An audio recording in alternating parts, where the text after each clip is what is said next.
Hello दोस्तों ये railway group D की स्पेशल सीरीज चलाई जा रही है जिसमें आपकी रेलवे ग्रुप डी जो 2018 हुआ था ना, उसमें प्रीवियस ईयर का न्यूमेरिकल जितना भी हुआ है आपको 5-5 न्यूमेरिकल प्रत्येक सेट में कराया जाएगा। और मैं इस न्यूमेरिकल को इतनी अच्छी तरह से कराऊंगा कि आप जितने भी न्यूमेरिकल आएंगे रेलवे ग्रुप डी 2021 में उसे आप बहुत अच्छी तरीक़ा से और आसानी से सॉल्व कर लेंगे। ये आपके रेलवे एग्जामिनेशन ग्रुप डी के लिए बहुत इंपॉर्टेंट है। तो चलिए स्टार्ट करते हैं। बोला है नेक्स्ट कि यदि 25 किलोग्राम द्रव्यमान वाली कोई वस्तु 8 मीटर पर सेकेंड स्क्वायर के समान त्वरण से के साथ गति करती है तो वस्तु द्वारा लगाया गया बल क्या होगा, यही बुलाया गया है। तो उसके बाद बोला है कि वस्तु द्वारा लगाया गया बल क्या होगा। सो इसको डिस्क्राइब करते हैं।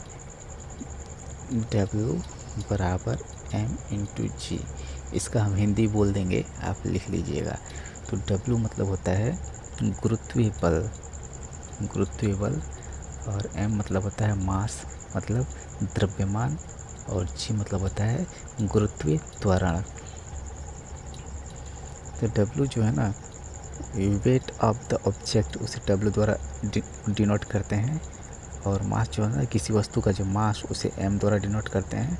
और g मतलब होता है एक्सेलरेशन ड्यू टू ग्रेविटी, इसे g द्वारा डिनोट करते हैं। अब ना फार्मूला पर इसे बैठाते हैं कैसे होगा। तो फार्मूला क्या है, W = m/g। तो बोला गया है मास कितना दिया गया है, मास दिया गया है 25 ग्राम। m जो है ना, ये m है, ये हो गया 25 ग्राम इंटू पूछा क्या है, वस्तु द्वारा लगाया गया बल मतलब फोर्स। कौन सा बल, गुरुत्वीय बल मतलब W पूछा गया है। और उसी के बाद दिया गया है उसका जो एक त्वरण दिया गया एक्सेलरेशन 8 मीटर पर सेकेंड स्क्वायर दिया गया है। तो इंटू 8 कर देंगे यहाँ पर, तो हो जाएगा 25 इंटू 8 कितना हो जाएगा 200। दोस्तों आप इसमें कंफ्यूज मत होना, क्योंकि 200 जो है ना वो उसका न्यूटन में लिया जाएगा। सो इसका राइट आंसर होगा 200 Newton, option D right answer है। नेक्स्ट है क्वेश्चन नंबर 2। क्वेश्चन नंबर 2 है कि 6 मीटर पर सेकेंड के वेग से गतिमान 10 kg द्रव्यमान वाली वस्तु की गतिज ऊर्जा क्या होगी। सो गतिज ऊर्जा पूछा है, तो गतिज ऊर्जा का आपको फार्मूला मालूम होना चाहिए। जैसे गतिज ऊर्जा होता ना, तो गतिज ऊर्जा का फार्मूला होता है काइनेटिकल एनर्जी इक्वल टू 1/2 mv²। इसको हिंदी में बोलते हैं, काइनेटिकल एनर्जी को हिंदी में बोलते हैं गतिज ऊर्जा इक्वल 1/2 m मतलब होता है मास और v मतलब होता है वेलोसिटी। गतिज ऊर्जा ये हुआ मास और वेलोसिटी, आप लिख लीजिएगा। इसका हिंदी में भी हम बोल देते हैं, मास मतलब द्रव्यमान और वेलोसिटी मतलब वेग होता है, कि मतलब गतिज ऊर्जा होता है ना। आप लिखते हैं इसका फार्मूला कि गतिज ऊर्जा बराबर 1/2 mv²। अब गतिज ऊर्जा निकालना है, यानी कि k और e निकालना है। k निकालना, उसका बाद 1/2 मास कितना दिया है, मास इसे दिया हुआ है 10 किलोग्राम, तो मास की जगह 10 लिखेंगे। और वेलोसिटी दिया है 6 मीटर पर सेकेंड, तो 6 और इसका स्क्वायर बोला है तो स्क्वायर करेंगे, हो गया ना। उसके बाद नेक्स्ट होगा गतिज ऊर्जा 1/2 m दिया था 10 और 6 दिया था, स्क्वायर दिया था, इसलिए 6 को 2 बार लिख दिए। अब 2 से 10 कट जाएगा, 5 बार में कटेगा ना, तो इसलिए गतिज ऊर्जा निकलेगा, आपको पहाड़ा तो आता होगा, 6×5 = 30 और 3×6 = 18, मतलब कि 180 जूल। ये आपकी गतिज ऊर्जा होगी 180 जूल। तो राइट आंसर होगा option D 180 joule. Next question number 3। Question number 3 है, यदि विद्युत बल्ब 200 वोल्ट जनरेटर से जुड़ा है इसके माध्यम में उत्पन्न धारा 0.50 एम्पियर है तो बल्ब कितने पावर का है। बोला है यदि कोई विद्युत बल्ब 220 वोल्ट जनरेटर से जुड़ा है और माध्यम में उत्पन्न धारा 0.50 एम्पियर है तो माध्यम कितने पावर के जनरेटर से जुड़ा है। तो इसका फार्मूला होता है, इसको आप याद रखिएगा कि वोल्टेज जो होता है ना, वोल्टेज होता है वो करंट और voltage equal to current, sorry एक बार फिर से लिखते हैं, voltage V equal to I into R। ये मोस्ट इम्पॉर्टेंट फार्मूला, इसे याद रखिएगा। V मतलब वोल्टेज लिख लीजिएगा, वोल्टेज, I मतलब करंट और R मतलब रेजिस्टेंस, इसे लिख लीजिएगा। ये एक मेन फार्मूला है जो कि ओम्स लॉ पे आधारित है, ओम्स लॉ। अब इससे मान लीजिए कभी भी पूछेगा तो I इंटू R हो जाएगा। और कभी ये पूछता है कि I इसमें से I पूछ दिया तो I इक्वल टू R/V ऐसा निकाल लेंगे। ये भी एक फार्मूला बन जा रहा है। और पूछा है कि बल्ब कितने पावर का है, तो बल्ब कितने पावर का है ना, तो उसमें से R पूछा है, R equal to V into T। और पावर पूछा है कितने पावर का है, तो R equal to V into T होता है। R है 220 into T, R equal to V दिया है 220, ये जो है ना वेलोसिटी का जनरेटर दिया है 220 इंटू टाइम दिया है 0.50।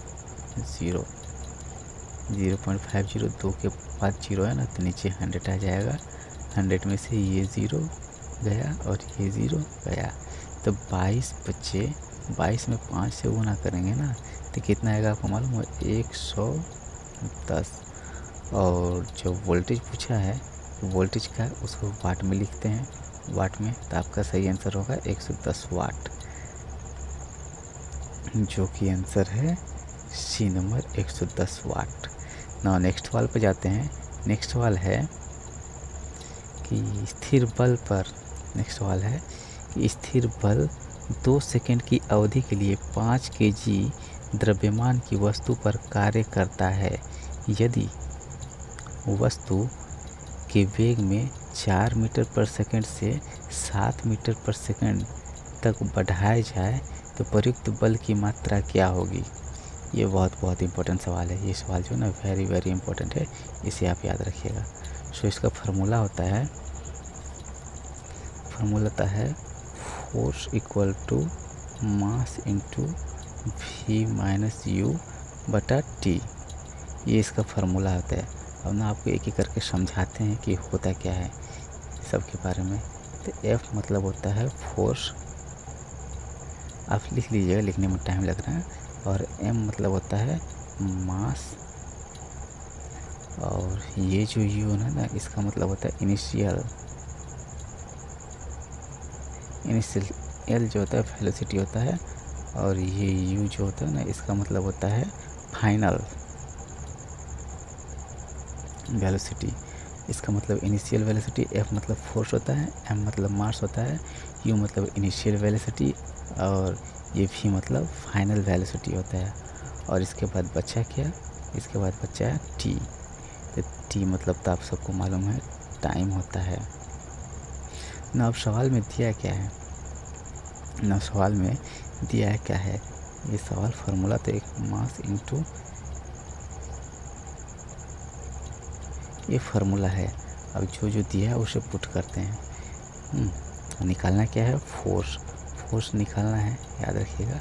अब मास दिया है 5 और इनिशियल और फाइनल वेलोसिटी दिया है, ये है फाइनल वेलोसिटी, इनिशियल वेलोसिटी, और टाइम नीचे कितना है, टाइम जो उसका दिया गया है 2। नाउ ये हो गया। अब इसे ठीक करते हैं फिर से। फोर्स इक्वल टू मास दिया है 5 और इनिशियल फाइनल वेलोसिटी का डिफरेंस जो है ना 7 माइनस 4, तो आएगा कितना, ऊपर में इंटू 3 और बटा 2 हो गया। तो 5 इंटू होगा 3 को 2 से डिवाइड करेंगे तो 1.5 हो गया। अब नहीं तो 1.5 है ना, इसको 15 पकड़ लेते हैं, 15 को 5 से गुना करेंगे तो आंसर आएगा 75। और बीच में पॉइंट है तो यहाँ पर 5 पॉइंट लगाएंगे तो 75 न्यूटन, ये आपका आंसर हो जाएगा 75 न्यूटन। सो राइट आंसर है ऑप्शन बी 75 न्यूटन। नेक्स्ट है सवाल नंबर 5। सवाल नंबर 5 है, ये बहुत इंपॉर्टेंट सवाल है जो आपको घुमा सकता है, इसलिए इसको अच्छी तरह से पढ़ना चाहिए। बोला गया है यदि एक द्रव्य जिसमें 49 ग्राम साधारण नमक को 320 ग्राम पानी में घोला जाता है तो द्रव्य में द्रव्यमान का प्रतिशत द्वारा द्रव्यमान के सभी संदर्भ में संयोजकता की गणना करें। क्वेश्चन तो फिर से आप पढ़ लीजिएगा अगर आपको समझ में नहीं आया है, मैं आपको समझा देता हूँ कि उसमें जो द्रव्य है ना उसमें नमक की मात्रा दिया है इतना 49 और नमक में पानी की घोल दिया गया 320 ग्राम, उसमें नमक की सांद्रता का संयोजकता का प्रतिशत पूछा है। सो आप सवाल बताना चालू करते हैं। तो साधारण नमक का द्रव्यमान जो दिया गया है ना, साधारण नमक में द्रव्यमान का मात्रा दिया गया है 49 ग्राम। हाँ, उस द्रव्य में पानी की मात्रा जो दिया गया है 320 ग्राम। तो द्रव्यमान का प्रतिशत, अब किसी भी चीज़ को प्रतिशत निकालने के लिए क्या करते हैं, ऊपर 49 लिखेंगे और नीचे जो है ना ये 320 प्लस 49 किया जाएगा ना और इंटू 100 किया जाएगा ना। इसे फिर से लिखते हैं, ऊपर जो है ना ऊपर तो 49 ही आएगा और नीचे जो है 320 और 49 जोड़ने पर जो आंसर आएगा 369 और प्रतिशत निकालने के लिए इंटू 100। इसको काटने पर अप्रोक्स ये कटेगा, इसे तो आपको काटना ही पड़ेगा और अप्रोक्स ये कटेगा 13.28, ये आपको काटना है और आपको एग्जाम में नंबर लाने के लिए इसे काटना ही पड़ेगा। तो इसका राइट आंसर होगा ऑप्शन बी। कहाँ गया ऑप्शन बी 13.28। तो दोस्तों ये रेलवे ग्रुप डी के न्यूमेरिकल का फर्स्ट फेज था, पार्ट 1। इस तरह करके आपके बहुत सारे पार्ट आएंगे जो सिर्फ 5-5 क्वेश्चन ही होगी और उसमें अच्छी तरह से आपको डिस्क्राइब किया जाएगा कि किस तरह से रेलवे ग्रुप डी में आपके प्रीवियस ईयर के सारे क्वेश्चन कराए जाएंगे। दोस्तों आपको ये चीज़ अच्छी लगी तो हमारे चैनल को लाइक कीजिए, इस वीडियो को लाइक कीजिए, हमारे चैनल को सब्सक्राइब कीजिए और अपने दोस्तों में शेयर कीजिए। सो धन्यवाद, जय हिंद।